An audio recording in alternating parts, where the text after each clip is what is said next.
Hello all, guten Tag. So நம்ம இன்னைக்கு இந்த வீடியோல similar verbs in German part 2 பார்க்க போறோம். So first set of verbs என்னன்னா senden and schicken. Senden and schicken. இது ரெண்டுமே literal meaning இங்கிலீஷ்ல அப்படின்னா to send அப்படின்னு சொல்லுவோம். இது எந்தெந்த சிச்சுவேஷன்ஸ்ல யூஸ் பண்ணலாம்னு பார்க்கலாம். First sendenக்கான ஒரு எக்ஸாம்பிள் பார்க்கலாம். I send you an email. I send you an email. Ich sende dir eine E-Mail. Ich sende dir eine E-Mail. And chicken க்கு ஒரு எக்ஸாம்பிள் பார்க்கலாம். I send you a package. I send you a package. Ich schicke dir ein Paket. Ich schicke dir ein Paket. So senden and chickenல sendenோட meaning maximum எப்போ use ஆகும்னு பார்த்தீங்கன்னா நம்ம ஒரு மெசேஜ் சென்ட் பண்ணுறோம், இல்லை ஒரு டெக்ஸ்ட் சென்ட் பண்ணுறோம், ஒரு இன்ஃபர்மேஷன் இல்லை ஒரு டேட்டா ஷேர் பண்ணுறோம், சென்ட் பண்ணுறோம், அந்த மாதிரி சுச்சுவேஷனில் சென்டன் யூஸ் பண்ணுவோம். அண்ட் ஷிக்கன் அப்படிங்கிறத எப்போ யூஸ் பண்ணுவோம்னா நம்ம யாருக்காவது ஒருத்தவங்களுக்கு ஒரு ஃபிசிக்கலாக சம்திங் ஏதாவது கொடுக்குறோம் இல்லை வந்துட்டு சென்ட் பண்ணுறோம் அப்படின்னு சொல்லும் போது ஷிக்கன் அப்படின்னு யூஸ் ஆகும்.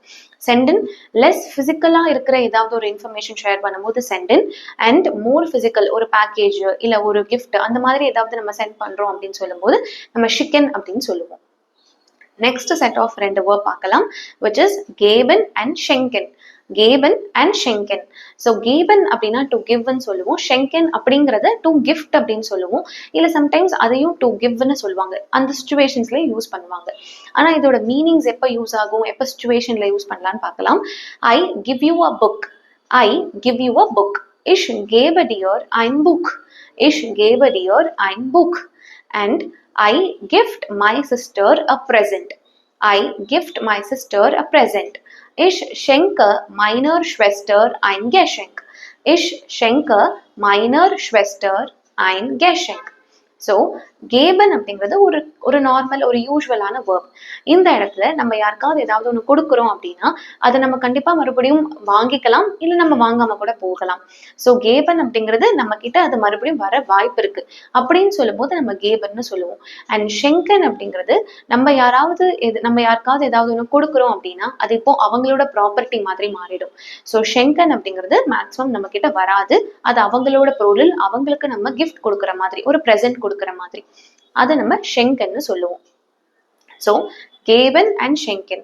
ஸோ இது மேக்ஸிமம் கிவ்ன்னு சொல்லுவோம், இல்லை ஷெங்கனை கிஃப்ட்னு சொல்லுவோம். சில பீப்புள் வந்து ஷெங்கனை கேபன் அப்படிங்கிற இடத்துலையும் யூஸ் பண்ணுவாங்க. அவங்க அதை யூஸ் பண்றாங்கன்னா அதுக்கான மீனிங் அது மறுபடியும் அவங்க கிட்ட வராது, அது அவங்க இன்னொருத்தவங்களுக்கு கம்ப்ளீட்டா கொடுக்குற மாதிரி. அதுதான் கேபனுக்கும் ஷெங்கனுக்கும் உள்ள டிஃபரன்ஸ். நம்ம நெக்ஸ்ட் சிமிலர் வேர்ப் பார்க்க போறது beginnen, starten und anfangen.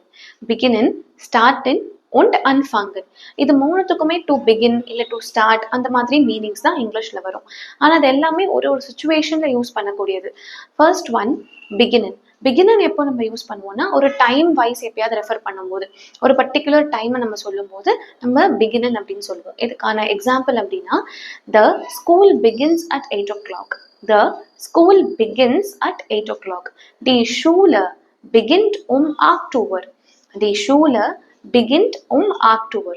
So at 8 o'clock இது ஸ்டார்ட் ஆகுதுங்கிறதுனால நம்ம பிகினன் ஒரு டைம் அப்படின்னு குறிக்குது, அதனால பிகினன் யூஸ் பண்றோம் இந்த இடத்துல. Next one அன்ஃபாங்கன். அன்ஃபாங்கன் எப்போ யூஸ் பண்ணுவோம் அப்படின்னா நம்ம ஏதாவது ஒரு ப்ராசஸை தொடங்குறப்போ இல்லை ஏதாவது ஒரு விஷயத்த நம்ம தொடங்குறோம் அப்படின்னு சொல்றப்ப நம்ம அன்ஃபாங்கன் யூஸ் பண்ணுவோம். அண்ட் அது வந்து ஒரு குறிப்பிட்ட டைமுக்கு இருக்கும், அதனாலதான் நம்ம அதை அன்ஃபாங்கன் சொல்றோம். இதுக்கான ஒரு சென்டென்ஸ் பார்க்கலாம்.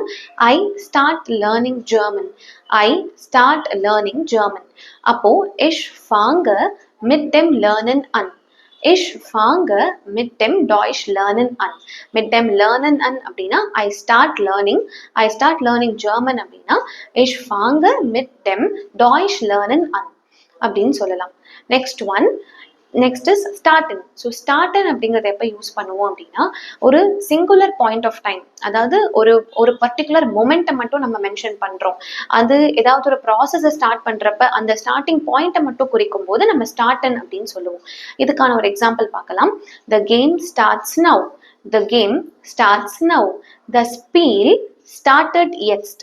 த ஸ்பீல் ஸ்டார்டட் jetzt. The game starts now. So இது எப்போ நம்ம யூஸ் பண்ணுவோம், நம்ம ஒரு பர்டிகுலர் மொமெண்ட்டை குறிக்கும் போது அதுல இருந்து ஏதாவது ஒரு ஆரம்பிக்குது அப்படின்னு சொல்லும் போது நம்ம இதை யூஸ் பண்ணுவோம். ஏதாவது ஒரு ப்ராசஸ் ஸ்டார்ட் பண்ணும் போதோ அந்த ஸ்டார்டிங் பாயிண்ட்டை மட்டும் குறிக்கும் போது ஸ்டார்டன் யூஸ் பண்ணுவோம். So beginning, anfangen and starten மூணுமே ஒரு ஒரு சுச்சுவேஷன்ல யூஸ் பண்ண வேண்டியது. ஆனா மூணுத்துக்கான இங்கிலீஷோட மீனிங் டு ஸ்டார்ட் தான். Danke.